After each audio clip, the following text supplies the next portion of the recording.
নমস্কার বন্ধুরা, গল্পের ঢেবে ঢেবে আপনাকে স্বাগত। গল্পের ঢেবে ঢেবে আজকের গল্প পড়ছি ষড়যন্ত্র মামলার রায়। লেখক সতীনাথ ভাদুড়ী। গল্প পাঠে আমি সাগর লাহিড়ী। শুরু করছি আজকের গল্প। সতীনাথ ভাদুড়ীর লেখা গল্প ষড়যন্ত্র মামলার রায়।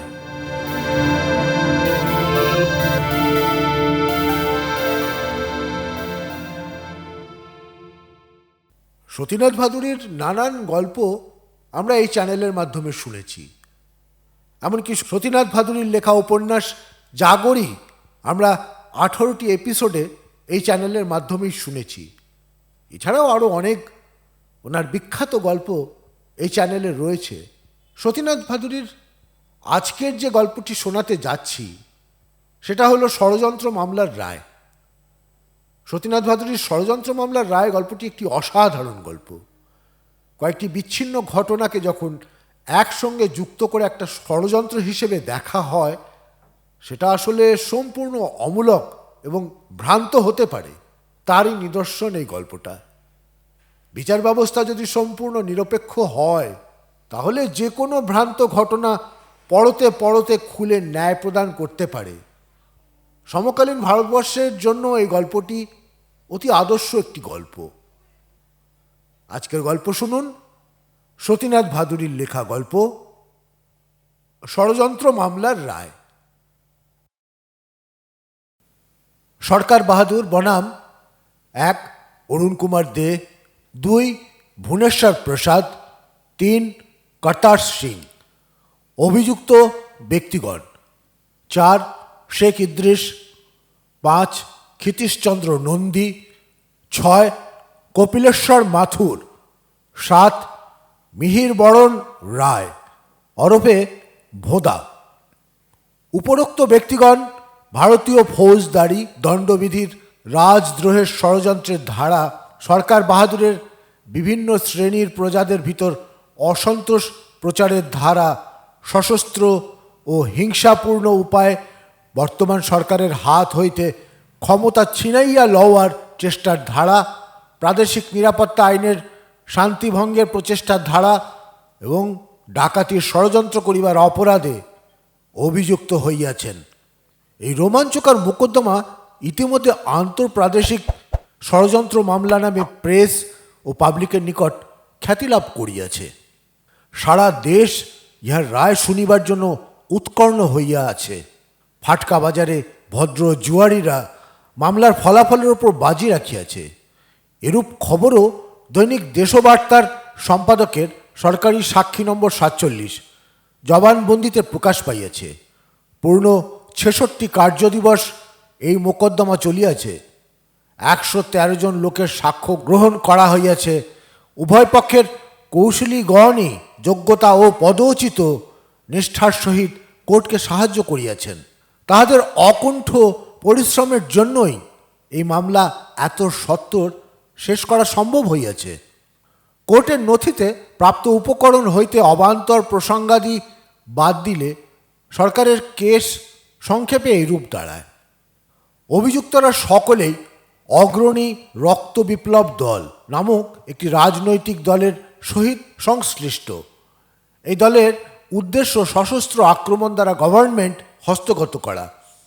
এই দুর্বৃত্তদের বর্তমান কার্যসূচি দেশের বিভিন্ন শ্রেণীর শান্তিকামী নাগরিকদের মধ্যে বিভেদ ও ঘৃণার ভাব উদ্দীপ্ত করা, কপর্দকহীন ভিক্ষুক দিগকে বিভ্রান্ত করিয়া নিজেদের স্বার্থে নিয়োজিত করা, অপরিণত বয়স্ক সরলমতি বালক বালিকা দিগকেও রোমাঞ্চকর পুস্তকাদি পড়িতে দিয়া কুপথে লইয়া যাওয়া।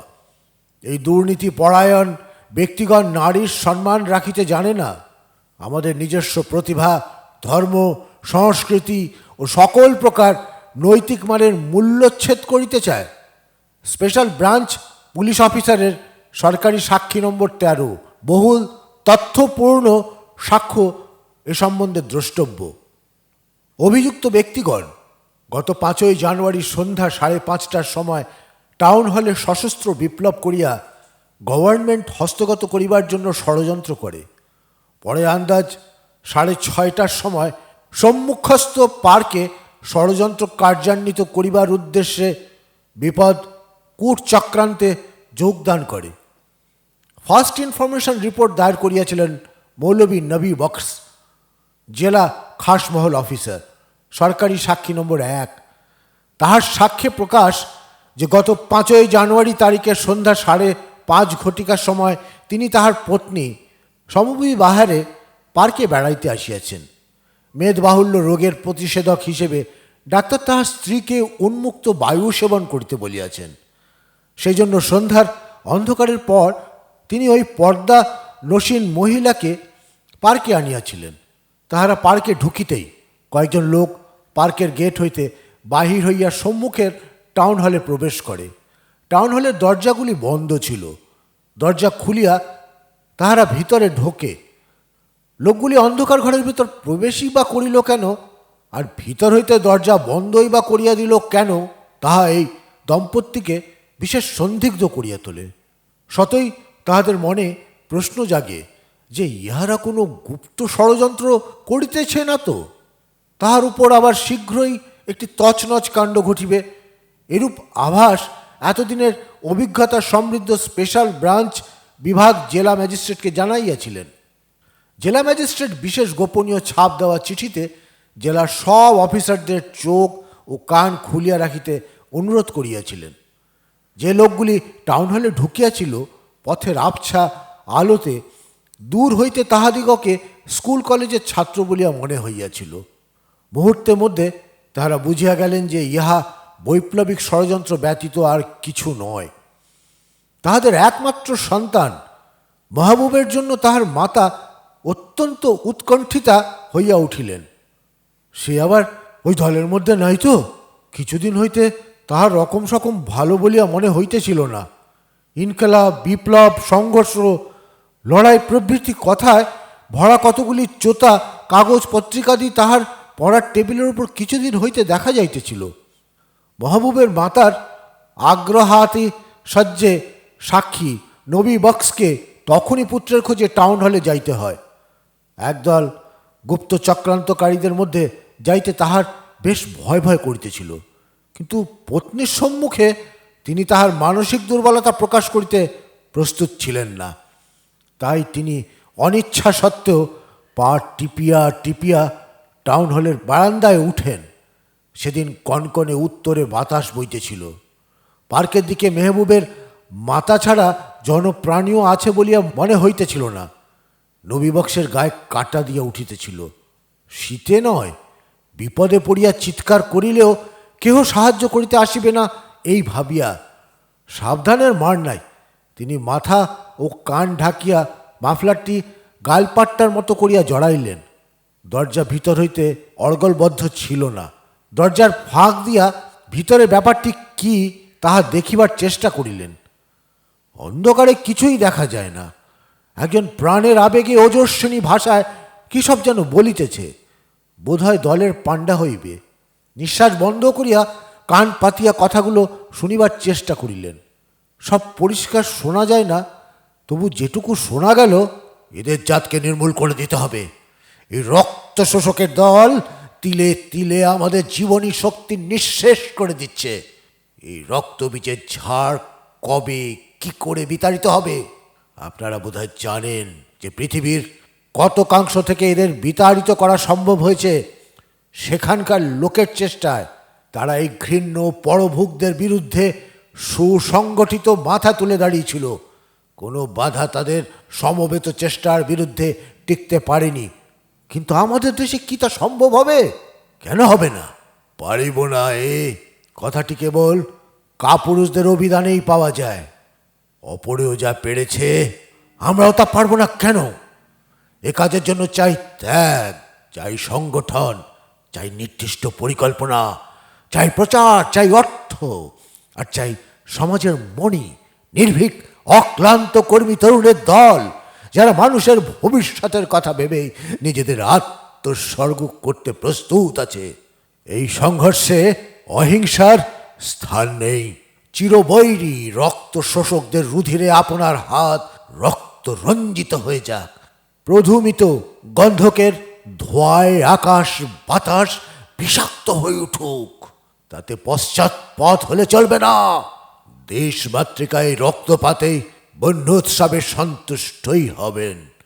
আপনারা বোধহয় জানেন যে রোমের ক্যাপিটালের ভিত্তিপ্রস্তর নরবলির রক্ত দিয়েই স্থাপিত হয়েছিল। সেটাকে বেশি মজবুত করবার জন্য আমাদের রাষ্ট্রীয় ইমারতের ভিত্তিও প্রাণী হিংসার উপরেই স্থাপিত করতে হবে। চতুর্দিকের এই অনাহার ক্লিষ্ট পাণ্ডু শীর্ণ নরকঙ্কালগুলি কি আপনাদের কারো মনে সাড়া জাগায় না? আপনারাও তো ভুক্তভোগী, তবু কি আপনারা এরূপ উদাসীন থাকবেন? দরখাস্ত, কাকুতি, মিনতি, খোসামদ আমরা বহুকাল করেছি, ওতে কিছু ফল হবে না। নিজের পায়ে দাঁড়াতে হবে। কবি সত্যেন্দ্রনাথ বলেছেন, দাঁড়া, আপনার পায়ে দাঁড়া। সবল, সতেজ, বল দৃপ্ত কণ্ঠে বলতে হবে, আমরা আসমুদ্র হিমাচল প্রতি গ্রামে গ্রামে সংগঠন করব আমাদের সেই সুজলা সুফলা শস্য শ্যামলা দেশে। সেই সূর্য গেল অস্তাচলে, অমনি আরম্ভ হলো এদের রাজত্ব। কোথায় সন্ধ্যা আরতির শঙ্খধ্বনি, আর কোথায় এই পরভুক্তের রণঐক্যতান বাদন। উত্তিষ্ঠত, জাগ্রত। সাক্ষী নবীবক্স ভাবিলেন, এই জ্বালাময় বক্তৃতা শুনিয়া তাহাদের মাহবুব কি আর মাথা ঠিক রাখিতে পারিবে? কি যে দিনকাল পড়িয়াছে, ইহা অপেক্ষা তাহাদের যুগের ছেলেদের নেশা ভাঙ করিয়া বখাটে হইয়া যাওয়া অনেক ভালো ছিল। তিনি হলের দরজা সামান্য ফাঁক করিতেই একটি উজ্জ্বল সাদা আলোর ঝলক। ঘরের জমাট অন্ধকারের বুক চিরিয়া চলিয়া গেল। এক অজ্ঞাত ভয় তাহার হৃৎস্পন্দন দ্রুত হইয়া গেল। ইহারা কি জানিতে পারিয়াছে যে কোনো অনাহুত অবাঞ্ছিত ব্যক্তি তাহাদের গুপ্ত বৈঠকে উপস্থিত হইয়াছে, আর তাহাদের কথাবার্তা হাড়ি পাতিয়া শুনিতেছে? এই বুঝি তাহারই দিকে সার্চ লাইটের মতো আলোটি জেলে তারপর ব্রেন গানের গুটি কয়েক কট কট শব্দ মাত্র অপেক্ষা। মাহবুবের চিন্তা মাথায় চড়িল। খোদা তাল্লার নাম লইয়া পলাইবার সময় তাহার মনে হইল যে হাঁটু দুটি অবশ হইয়া গিয়াছে, পা দুমড়াইয়া আসিতেছে। কিছু দূরে আসিয়া তাহার মাহবুবের মায়ের কথা মনে পড়ে। তাহার কথার সাক্ষী এতক্ষণ একেবারে ভুলিয়া গিয়েছিলেন। পার্কে ফিরিয়া গিয়া দেখেন যে তিনি অঝরে কাঁদিতেছেন। ভয়ের কোনো কারণ নাই বলিয়া তাহাকে সান্ত্বনা দিবার সাহস পর্যন্ত তখন সাক্ষী ছিল না। তাহারা বাড়ি পৌঁছিবার কিছুক্ষণ পরই মাহবুবকে বাড়িতে ঢুকিতে দেখিয়া নবীবক্স নিশ্চিন্ত হন। জিজ্ঞাসা করায় মাহবুব বলে যে সে একজন বন্ধুকে তুলিয়া দিতে স্টেশনে গিয়াছিল। এতক্ষণে সাক্ষী স্বস্তির নিঃশ্বাস ফেলিয়া বাঁচেন। তখন হঠাৎ সরকারি অফিসার হিসেবে তাহার দায়িত্ব ও কর্তব্যের কথা মনে পড়িয়া যায়। গাড়ি বাহির করিয়া তখনই তিনি পুলিশ সুপারিনটেন্ডেন্ট নিকট ছোটেন। পুলিশ সুপারিনটেন্ডেন্ট, এসডিও সাহেব ও মবি বক্স কিছুক্ষণের মধ্যে সশস্ত্র পুলিশ বাহিনী সঙ্গে করিয়া দুটি পুলিশ ভ্যানে টাউন হলের নিকট গমন করেন। টাউন হলটি পুলিশ বাহিনী ঘেরাও করে। পুলিশেরা বন্দুক ও অফিসার কয়েকজন রিভলভার লইয়া বিশেষ সতর্কতা অবলম্বন পূর্বক হলের ভেতর প্রবেশ করেন। প্রতি মুহূর্তে তাহারা আততায়ীদের আক্রমণের আশঙ্কা করিতে থাকেন। একটা কিসের জন্য শব্দ হয়, যে কেহ থাক, নড়াচড়া না করিয়া হাত উঁচু করো, নতুবা গুলি করা হইবে। এই কথা বলিয়া পুলিশ সাহেব হলের ভিতর টর্চ ফেলেন। একটি শীর্ণ শীতার্ত কুকুর সাক্ষী নবীবক্সের হৃৎকম্প বর্ধিত করিয়া তাহার দুই পায়ের মধ্য দিয়া কেউ কেউ করিতে করিতে পলাইল। এই কুকুরটি ব্যতীত ঘরে আর কেউ ছিল কি না? পুলিশ সাহেব তখন নবীবক্সের দিকে হাতের আলো কেন্দ্রিত করিলেন। নবীবক্স ভয় ঘামিতে আরম্ভ করিতেছেন। সাহেব আলো ফেলিয়া দেখিতেছিলেন যে খবর দিবার সময় খাস মহল অফিসার অপ্রকৃতিস্থ ছিলেন না। সাহেবের দোষ নাই, খাস মহল অফিসারের নিজেরই ক্ষণিকের জন্য নিজের ওপর সন্দেহ উপস্থিত হইল।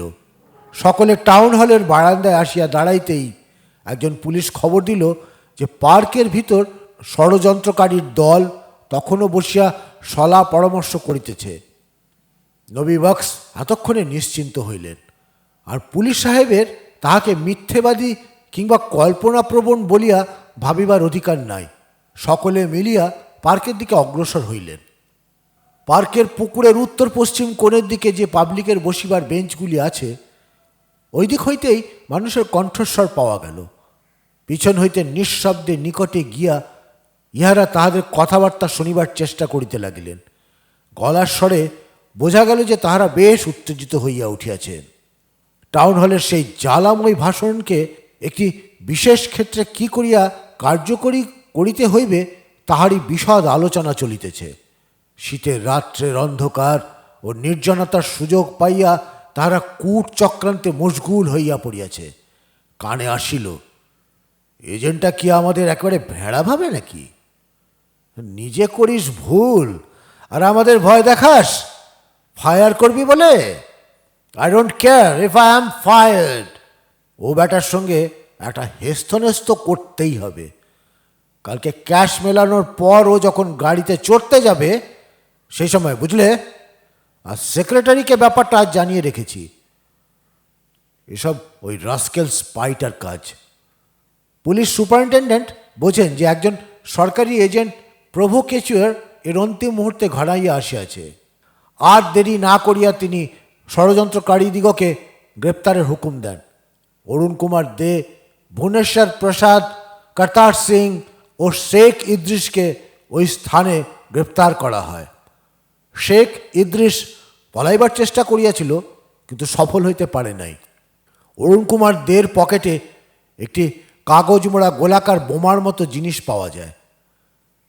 ইহাদের পুলিশ ভ্যানে পৌঁছাইয়া পুলিশ সুপারিনটেন্ডেন্টের দল পুষ্করিণীর অপর পাড়ের দিকে অগ্রসর হয়। সেখানে ক্ষিতীশচন্দ্র নন্দী ও কপিলেশ্বর মাথুর, আসামি নম্বর 5 ও 6, পুষ্করিণীর রেলিং ধরিয়া ঝুঁকিয়া ষড়যন্ত্র করিতেছিল। তাহারা বলা বলি করিতেছিল যে একখানি জাল টেলিগ্রাম পাঠাইতে পারিলে হাতের কাজটি অতি সুষ্ঠুভাবে নিষ্পত্তি হইয়া যায়।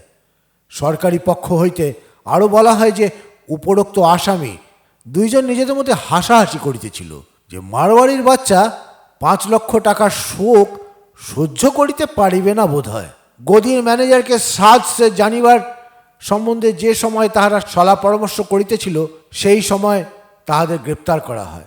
একদল পুলিশ ইহাদেরও পুলিশ ভ্যানে পৌঁছাইয়া দিয়া আসে।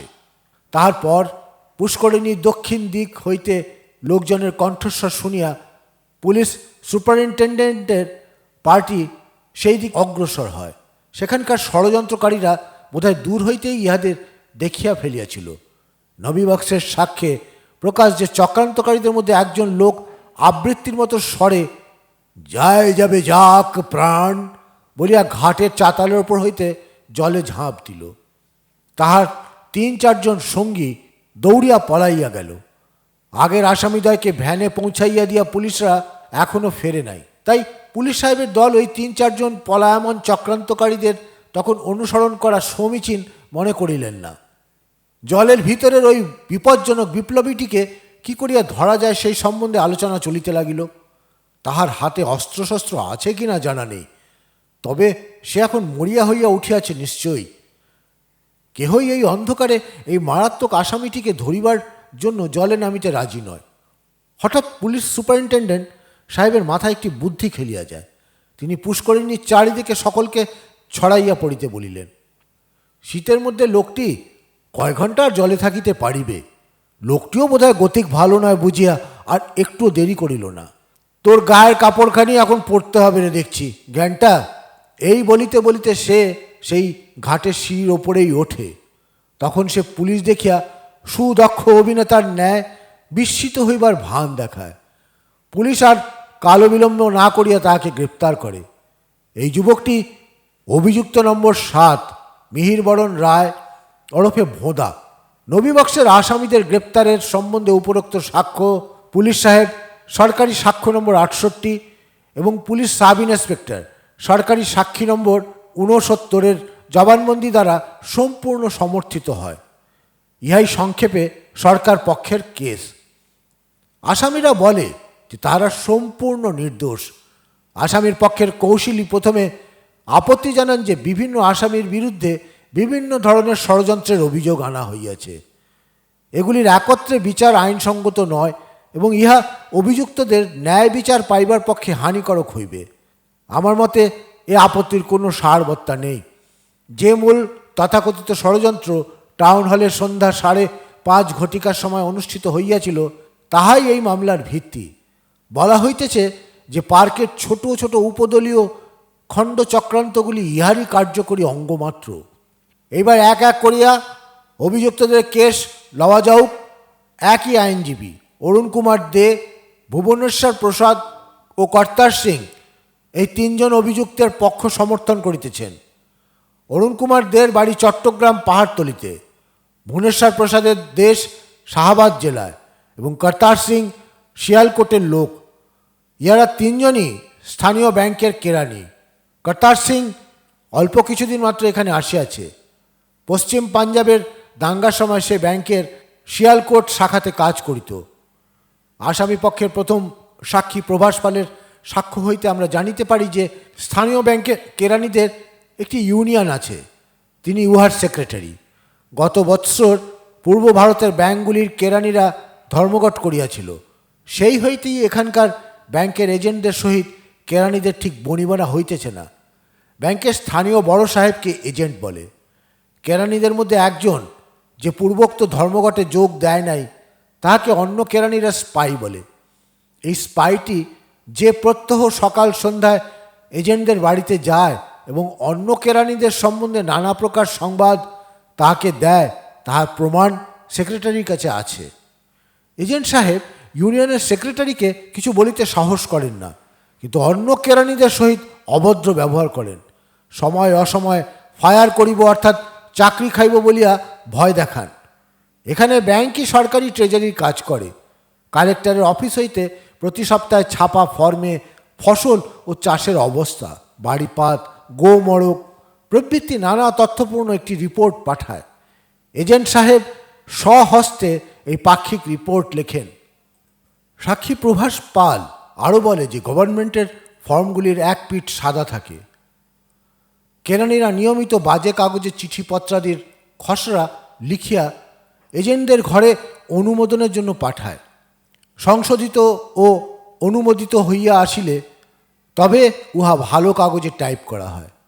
উক্ত 5ই জানুয়ারি তারিখেও একটি বহু পুরাতন কালেক্টর অফিসের রিপোর্টটা উল্টা পিঠে একখানি জরুরি চিঠির নকল লিখিয়া কর্তার সিং এজেন্টের কামরায় পাঠাইয়াছিল। এজেন্ট ফসল ও চাষবাসের রিপোর্ট দেখিয়াই হেড অফিসে পাঠানোর জন্য পাক্ষিক রিপোর্ট লিখিতে বসিয়া যান। তাড়াতাড়িতে তিনি কালেক্টর অফিসের রিপোর্টের তারিখটা লক্ষ্য করেন নাই।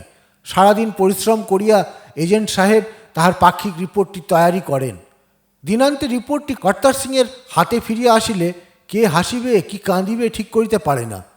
সে সাতিশয় নম্রতার সহিত এজেন্ট সাহেবের সঙ্গে দেখা করিয়া তাহার ভুলটি দেখাইয়া দেয়। ইহার জন্য কোথায় কর্তার সিংয়ের নিকট কৃতজ্ঞ থাকিবেন তা নয়, তিনি এইসব অকর্মণ্য উদ্বাস্তু পাঞ্জাবিদের চাকরি হইতে ফায়ার করিবার ভয় দেখান। এই দুর্ব্যবহারে ব্যাংক কর্মচারীরা খুবই ক্ষুব্ধ হইয়াছিল। এক পিঠে অন্য চিঠি লেখা কালেক্টরের অফিসের উল্লিখিত রিপোর্ট এবং উহারই আধারে এজেন্ট দ্বারা লিখিত ভুল পাক্ষিক রিপোর্টটি এই সাক্ষী দাখিল করিয়াছেন। এই কাগজগুলির সময় এজেন্টের বিরুদ্ধে কখনো কাজে লাগিতে পারে বলিয়া ইউনিয়নের সুযোগ্য সেক্রেটারি ওগুলিকে বাজে কাগজের ঝুড়ি হইতে সযত্নে তুলিয়া রাখিয়াছিলেন। প্রভাস পালের সাক্ষ্যের আলোকে ফার্স্ট ইনফরমেশন রিপোর্টে উল্লিখিত প্রথম 3 জন আসামির মধ্যে কথাবার্তার একটা ব্যাখ্যা পাওয়া যায়। এই আসামিদের কৌশলীর জেরার উত্তরে পুলিশ সুপারিনটেন্ডেন্ট স্বীকার করেন যে আসামি অরুণদের পকেট হইতে যে সন্দেহজনক গোলাকার পদার্থটি পাওয়া গিয়াছিল তাহা গভর্নমেন্টের বিস্ফোরক বিশেষজ্ঞদের নিকট পরীক্ষার জন্য প্রেরিত হইয়াছিল। তাহার পরীক্ষার রিপোর্টটি বোধহয় ভুলক্রমে নথিতে দাখিল করা হয় নাই। তাহার যদ্দূর স্মরণ হয় বিশেষজ্ঞ লিখিয়াছিলেন যে ওই গোলাকার পদার্থটির উপকরণ বিজ্ঞানের পরিচিত কোনো বিস্ফোরক নয়। পুলিশ সুপারিনটেন্ডেন্ট জেরায় আরও স্বীকার করেন যে ওই দ্রব্যটি সরকারি কেমিক্যাল অ্যানালিস্টের নিকটও রাসায়নিক পরীক্ষার জন্য পাঠানো হয়। তাহার পরীক্ষার রিপোর্টটিও বোধহয় ভুলক্রমে কোর্টে দাখিল করা হয় নাই। তাহার রিপোর্টে কী লেখা ছিল তাহার সাক্ষীর স্মরণ নাই। এই কাগজখানি এত তাড়াতাড়িতে পুলিশ অফিসে খুঁজিয়া পাওয়াও শক্ত। বহুক্ষণ জেরার পর আসামি পক্ষের উকিল তাহাকে মনে করাইয়া দিল, পুলিশ সাহেবের আবছা আবছা মনে পড়ে যে ওই রিপোর্টে লিখিত ছিল গোলাকার বস্তুটিতে কাপড় কাচা সাবানের উপকরণ ব্যতীত আর কিছু পাওয়া যায় নাই। উহাতে আরও লিখিত ছিল যে বস্তুটি বহুকালের প্রাচীন হওয়ায় উহার রং কালচে হইয়া গিয়াছে। কেরানিরা অফিস হইতে ফিরিবার পথে নিত্য ব্যবহার্য দ্রব্যাদি কিনিয়া লইয়া যায় কিনা সে খবর সাক্ষী জানেন না। কাপড় কাচা সাবান কোনো কেরানি পরিবারের আবশ্যক দ্রব্যাদির মধ্যে পড়ে কিনা তাহাও তিনি বলিতে পারেন না। এইবার আসামি নম্বর 4 শেখ ইদ্রিসের কেস লওয়া যাউক। পার্কে ওই সময় প্রথম 3 জন আসামির নিকটবর্তী বেঞ্চে বসিয়া থাকা এবং পলাইবার চেষ্টা করা ছাড়া তাহার বিরুদ্ধে ষড়যন্ত্রের আর কোনো প্রমাণ নাই। তার উকিল স্বীকার করেন যে ইদ্রিসের আদিবাড়ি ফয়জাবাদে। সে একজন পেশাদার পকেটমার এবং ইতপূর্বে পকেট মারিবার অপরাধে তার 5 বার সাজা হইয়াছে। আমাদের এতকালের জজিয়াতির জীবনে আসামি পক্ষের উকিলের এইরূপ ডিফেন্স লওয়া সত্যি এক নতুন অভিজ্ঞতা। গ্রেপ্তারের সময় তাহার পকেট হইতে একটি খুঁড়ের ব্লেড পাওয়া যায়, যা কোর্টে দাখিল করা হইয়াছে। তাহার উকিল বলেন যে গত হিন্দু মুসলমান দাঙ্গার পর হইতে গাঁট কাটার পেশা আর খুব অর্থকরী নয়। নিজের ধর্মাবলম্বী ব্যক্তি ব্যতীত অপরের পকেট মারিবার পূর্বে ইদ্রিসকে আজকাল 3 বার ভাবিয়া লইতে হয়। এই ব্যবসায়িক মন্দার সহিত ইদ্রিস বীরের মতো লড়িতেছে। বিনা পুঁজিতে অর্থোপার্জনের সে নানা প্রকার উপায় আবিষ্কার করিয়াছে এবং এইগুলি দিয়াই সে তাহার খানদানি পেশার সংকুচিত আয় পূর্ণ করিবার চেষ্টা করে। ঘটনার তারিখে সে বিকাল 3টা হইতে রেল স্টেশনের চন্দৌসি মেলের একখানি 3য় শ্রেণীর কম্পার্টমেন্টের বাঙ্কের ওপর শুইয়াছিল। মেল ট্রেনটি এখান হইতে বিকাল 5:30টার সময় ছাড়ে। ওই ট্রেনটিতে অসম্ভব ভিড় হয়। ইদ্রিস প্রত্যহই আগে হইতে বাঙ্কের ওপর শুইয়া থাকে। কোনো প্যাসেঞ্জারের নিকট হইতে 2-1 টাকা যাহা পাওয়া যায় লইয়া তাহাকে ওই ব্যাংকের ওপর শুইবার স্থান করিয়া দেওয়া ইহা তার প্রাত্যহিক কর্মসূচির অন্তর্গত ছিল। উপরোক্ত অকুর দিবস তাহার পক্ষে অত্যন্ত অশুভ ছিল। তাহার দুর্ভাগ্যক্রমে ওই দিন তাহাকে একটি শক্ত পাল্লায় পড়িতে হইয়াছিল। মুসলমানি টুপি পরিহিত একটি যুবক আর একটি যুবককে গাড়িতে তুলিয়া দিতে গিয়াছিল। বাঙ্কের স্থান এতক্ষণ আগলাইয়া রাখিবার পরিশ্রম বাবদ একটি টাকা প্রথমোক্ত যুবকটির নিকট চাহিবা মাত্র সে কামরার ভিতর ভীষণ হট্টগোল আরম্ভ করিয়া দেয়। শীর্ণকায় ইদ্রিসকে বেশ কয়েক ঘা উত্তম মধ্যম প্রহার দিবার পর সে তাহাকে টানিয়া প্ল্যাটফর্মের উপর নামায়। তাহার পর যুবকটি ইদ্রিসকে রেলওয়ে পুলিশের হাতে সঁপিয়া দিয়া যায়। স্টেশনের পুলিশ কনস্টেবলদের সহিত ইদ্রিসের বহুকালের পরিচয়। বাঙ্কের দরুন 1 টাকা প্রাপ্যের মধ্যে 2 আনা করিয়া রেল পুলিশকে ইদ্রিস নিয়মিত দিত। কাজেই যুবকটি চলিয়া যাইবার পরই পুলিশ তাহাকে ছাড়িয়া দেয়। সে মনের দুঃখে আন্দাজ 6 ঘটিকার সময় পার্কের বেঞ্চিতে আসিয়া বসে। আপাত দৃষ্টিতে ইদ্রিসের এই মোড়গ ও ষণ্ডের কাহিনী অবিশ্বাস্য মনে হইলেও ইহার সমর্থনে আশ্চর্যজনকভাবে বিশ্বাসযোগ্য সাক্ষী পাওয়া যায়। আসামি পক্ষের 2 নম্বর সাক্ষী শেখ মাহবুব সরকার পক্ষের প্রধান সাক্ষী নবী বক্সের পুত্র। যেদিন তাহার পিতাকে জেরা করা হইতেছিল সেদিন শেখ মাহবুব কলেজ কামাই করিয়া কোর্টে আসিয়াছিল উকিলরা কি করিয়া তাহার পিতাকে নাজেহাল করে তাহা দেখিবার জন্য। সেই সময় হঠাৎ আসামি ইদ্রিস চিৎকার করিয়া আমাদের দৃষ্টি আকর্ষণ করে।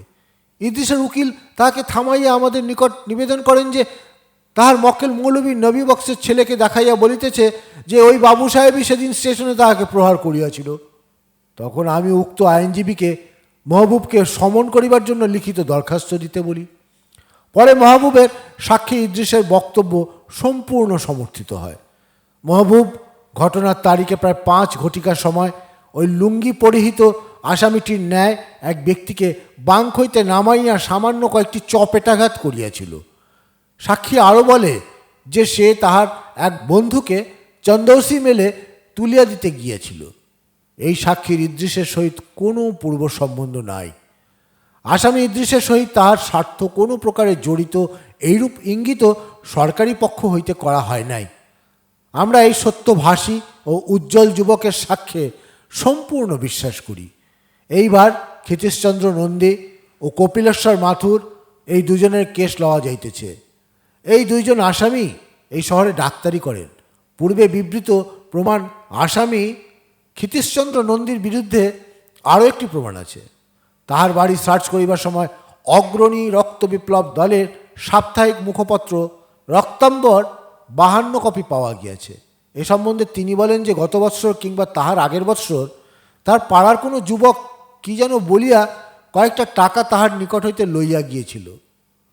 তাহার পরই তাহার নিকট এই কাগজখানি প্রতি সপ্তাহে আসিতে আরম্ভ করে।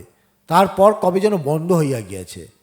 আসামির উকিলের জেরায় সার্চ ও তদন্তকারী পুলিশ দারোগা সরকারি সাক্ষী নম্বর 69 স্বীকার করেন যে সার্চের সময় প্রাপ্ত রক্তাম্বরের কপিগুলির উপরের মোড়কগুলি তখনও একখানিও খোলা হয় নাই। পুলিশের হাতে আসিবার পর পোস্টার প্যাকেটগুলি সুযোগ্য স্পেশাল ব্রাঞ্চের তত্ত্বাবধানে খোলা হয়। তাহার ভিতর কী সব লেখা আছে তা দেখিবার জন্য। সাক্ষী নম্বর 69 আরও বলেন যে কাগজখানি এখনও বেআইনি করা হয় নাই। এই পোস্টাল মোড়ক না খুলিবার সম্বন্ধে সরকারি উকিলের যুক্তি বেশ মনে রাখিবার মতো।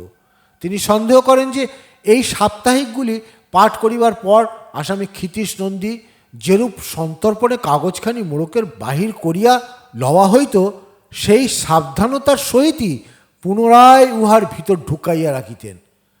সত্য হইলে ইহা আসামির পক্ষে কম দূরদর্শিতার পরিচায়ক নহে। আসামি ক্ষিতীশ নন্দী ও কপিলেশ্বর মাথুরের পক্ষ হইতে বলা হয় যে ঘটনার তারিখে সন্ধ্যা আন্দাজ 6টার সময় তাহারা শহরের বিখ্যাত ব্যবসায়ী শ্রী পুনমচন্দ মারওয়াড়িকে দেখিতে গিয়েছিলেন। আসামি কপিলেশ্বর মাথুর উপরোক্ত শ্রী পুনমচন্দ মারওয়াড়ির পরিবারের চিকিৎসক। 2 দিন হইতে বহু ঔষধ পত্যাদি সত্ত্বেও তাহার হিক্কা বন্ধ হইতেছিল না। ডাক্তার কপিলেশ্বর মাথুর তাহার রোগীর চিকিৎসা সম্বন্ধে পরামর্শ করিবার জন্য সিনিয়র ডাক্তার ক্ষিতীশ নন্দীকে কল দেন। শ্রী পুনমচন্দ্রের গৃহ হইতে ফিরিবার সময় আসামি ক্ষিতীশ নন্দী তার সান্ধ্য ভ্রমণ সারিয়া লইবার জন্য নিজের গাড়িখানি খালি বাড়ি পাঠাইয়া দেন এবং 2 ডাক্তার পদব্রজে পার্কে আসেন। এখানে তারা রোগীকে হঠাৎ একটা প্রচণ্ড মানসিক আঘাত দিয়া তার হিক্কা বন্ধ করিবার বিষয় আলোচনা করিতেছিলেন। এই জন্য শ্রী পুনমচন্দ্রজিকে 5 লাখ টাকা ব্যবসায়িক ক্ষতির সংবাদ দিয়া একখানি জাল টেলিগ্রাম দিবার সম্পর্কে নিজেদের মধ্যে কথাবার্তা বলিয়াছিলেন। এই সম্পর্কে আসামি পক্ষের 7 নম্বর সাক্ষী পুনমচন্দ মারওয়াড়ির সাক্ষ্য উল্লেখযোগ্য। এই সাক্ষ্যের সমর্থনে পুনমচন্দের ব্যবহারিক ঔষধের প্রেসক্রিপশনগুলির নকল ওরিয়েন্টাল মেডিকেল হলের স্বত্বাধিকারী কর্তৃক দাখিল করা হইয়াছে, এক্সিবিট ঘ 1 হইতে ঘ 7 পর্যন্ত। ডাক্তার ঘোরপাড়ে আসামি পক্ষের 6 নম্বর সাক্ষী। ইনি বোম্বাই শহরের হিক্কা রোগের বিশেষজ্ঞদের মধ্যে সর্বাপেক্ষা খ্যাতিসম্পন্ন, একথা সরকারি উকিলও অস্বীকার করতে পারেন নাই। সরকারি উকিলের জেরার উত্তরে ইনি বলেন যে তাহার ডাক্তারি আয়ের উপর এই বছর 14,000 টাকা ইনকাম ট্যাক্স গভর্নমেন্ট কর্তৃক ধার্য হইয়াছে। এই সাক্ষীর কোনো কথা অবিশ্বাস করিবার প্রশ্ন ওঠে না। এই সাক্ষীর মতে কঠিন হিক্কা কেসগুলিতে যখন ঔষধ পণ্যে কোনো উপকার পরিলক্ষিত হয় না, তখন কড়া গোছের মানসিক আঘাতই একমাত্র ফলপ্রসূ চিকিৎসা। সরকার পক্ষ হইতে ইহাকে লম্বা জেরা করা হইয়াছে। জেরায় তিনি স্বীকার করিয়াছেন যে বার্ধক্যে লোকের মন শিশুর মতো দুর্বল হইয়া যায়। 70 বৎসর বয়সকেও এদেশে বার্ধক্য নিশ্চয়ই বলিতে হইবে। 70 বছর বয়সকে এদেশে বার্ধক্য নিশ্চয়ই বলিতে হইবে। একটি ছোট ছেলের হেঁচকি বন্ধ করিতে হইলে সে চুরি করিয়া খাইয়াছে কিনা এই প্রশ্নাঘাতই যথেষ্ট। বিশেষজ্ঞের এই কথাগুলির ভিত্তিতেই সরকারি উকিল আমাদের সম্মুখে বহাস করিয়াছেন যে নিপুণচন্দ্র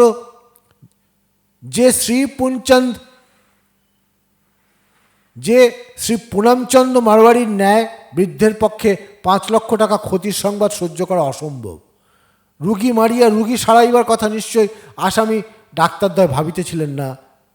সেই জন্য সরকারি উকিলের পক্ষে আসামি পক্ষের বিবৃতি অবিশ্বাস্য।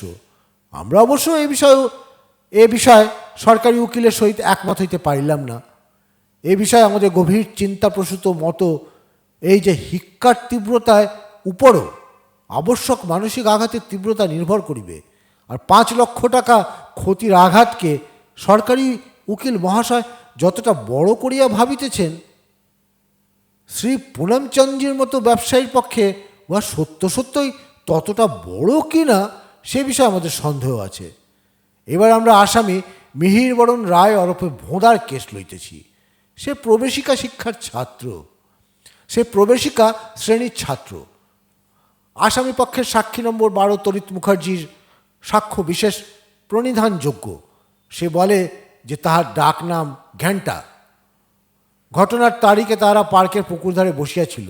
সে ট্যাপা, ভোঁদা আর বিশে এই কয়েকজন বসিয়া গল্প করিতেছিল। তারা সকলেই স্থানীয় কলেজিয়েট স্কুলের প্রবেশিকা শ্রেণীর ছাত্র। আসামি মিহিরবরণ ওরফে ভোঁদা একটু গোয়ার গোবিন্দ গোছের ছেলে। ভোঁদার বিশ্বাস যে সে থিয়েটার ও আবৃত্তি ভালো করিতে পারে। সে অল্পেতেই চটিয়া যায় বলিয়া তাহার বন্ধুরা তার পিছন লাগিতে ভালোবাসে। উক্ত ঘটনার দিন সাক্ষীরা তাহাকে এই বলিয়া খেপাইতেছিল যে সে এই শীতের রাত্রে কিছুতেই স্নান করিতে পারিবে না। 2, একবার উস্কানি দিবার পরই ভোঁদা তাহাদের বাজি রাখিতে বলে। 2 আনার চানাচুর বাজি রাখা হয়। সাক্ষীরা মতলব আঁটিয়াছিল যে ভোঁদা জলে নামিলেই তাহারা তাহার জামা লইয়া পালাইবে। সে যাহাতে স্নান সারিয়া ডাঙায় উঠিবার পর আর কাহাকেও দেখিতে না পায়। সাক্ষী বলে যে আসামি মিহিরবরণ অতঃপর জামাটি খুলিয়া ঘাটের চাতালের উপর রাখে এবং আবৃত্তি স্বরে বলে, নিশ্চয়ই করিব স্নান।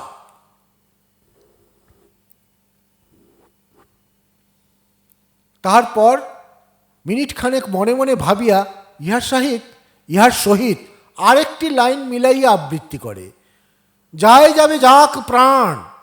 এই বলিয়া আসামি মিহিরবরণ ওরফে ভোঁদা জলের ওপর ঝাঁপাইয়া পড়ে। সরকারি উকিলের জেরার উত্তরের সাক্ষী অনিচ্ছা সত্ত্বেও স্বীকার করে যে আসামি মিহিরবরণ রায় তাহাদের ক্লাসের ছেলেদের নেতা। গতবার অঙ্কর প্রশ্ন কঠিন আসিলে পরীক্ষার পর তাহারই নেতৃত্বে ক্লাসের প্রত্যেক ছেলে এক এক করিয়া গিয়া অঙ্কের শিক্ষককে মোগলীয় কায়দায় কুর্নিশ করিয়া আসে। এইবার আমরা এই মামলার সর্বাপেক্ষা উল্লেখযোগ্য সাক্ষী রেবতী সেনের সাক্ষ্যের বিষয় আলোচনা করিব। এইবার আমরা এই মামলার সর্বাপেক্ষা উল্লেখযোগ্য সাক্ষী রেবতী সেনের সাক্ষ্যের বিষয়ে আলোচনা করিব। এই স্থানে বলিয়া রাখা ভালো যে এই সাক্ষীকে সরকারি পক্ষ বা আসামি পক্ষ কেহই সমন করেন নাই। সরকারি উকিলের নির্দয় জেরার ফলে সাক্ষী তরিত মুখার্জি ওরফে ঘ্যান্টার চোখে তখন প্রায় জল আসিয়া গিয়াছে।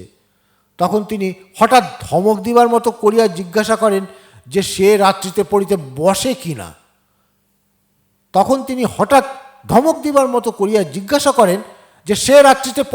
কি না। তবে সে অত রাত্রে পার্কে বসিয়া ঠিক কি করিয়া?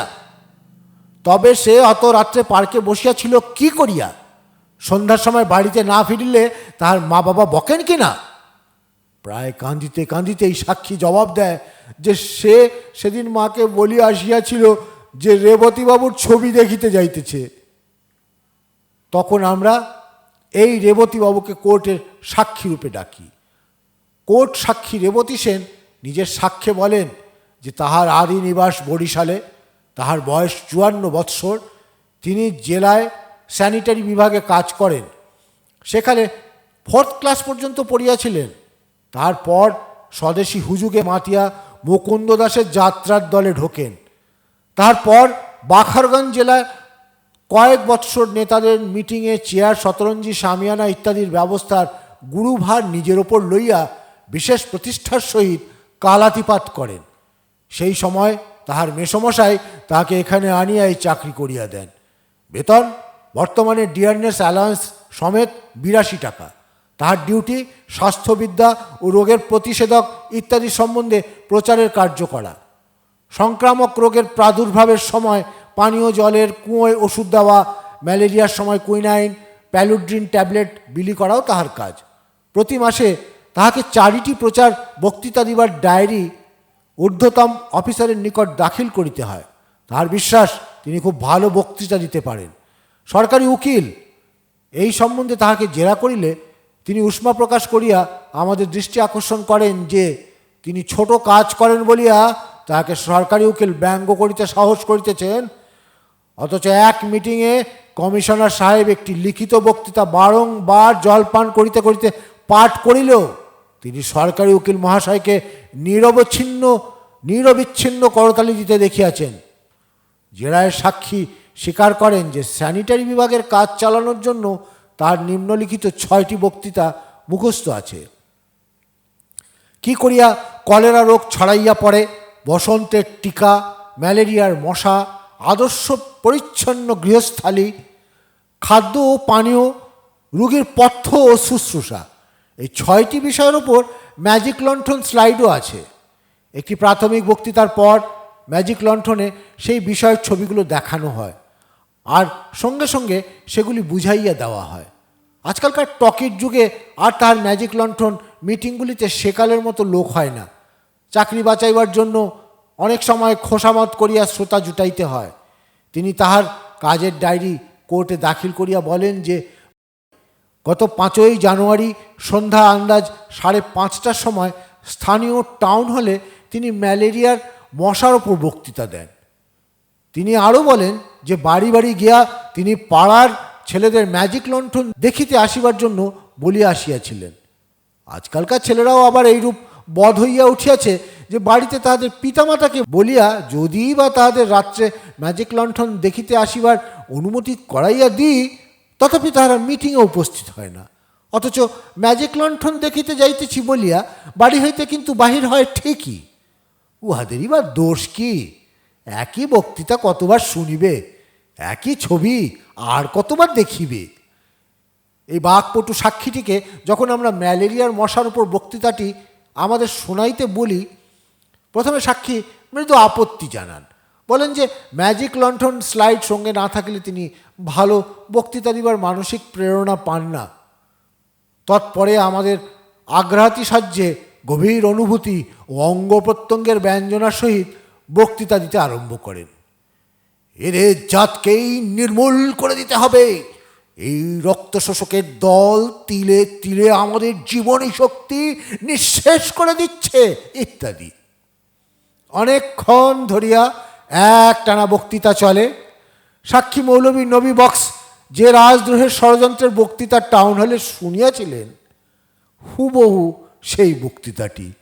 এই দেখুন, এনোফিলিস মশার ছবি বলিয়া সাক্ষী রেবতী সেন নিজের বক্তৃতাটি শেষ করেন। বক্তৃতা শেষ হইবার পর ওই বাক সংযমহীন সাক্ষীটি সরকারি উকিলকে উদ্ধতভাবে জিজ্ঞাসা করেন, কে আমার বক্তৃতা শুনে একেবারে মুচড়ে পড়লেন কেন? ঢকঢক করে জল খায়নি বলে ভালো লাগলো না বুঝি? তার পুরাতন রাজনৈতিক জীবনের ইতিহাস এবং কোর্টের মধ্যে দুর্বিনীত আচরণ সত্ত্বেও আমরা রেবতী সেনের সাক্ষ্য বিশ্বাস করিতে ইতস্তত করিতেছি না। ইহার পর ষড়যন্ত্রের কাহিনী আর দাঁড়াইতে পারে না। এই জন্য আমি আসামিদিগকে বেকসুর খালাস দিবার হুকুম দিতেছি। স্বাক্ষর বিচারক, তারিখ 25/8।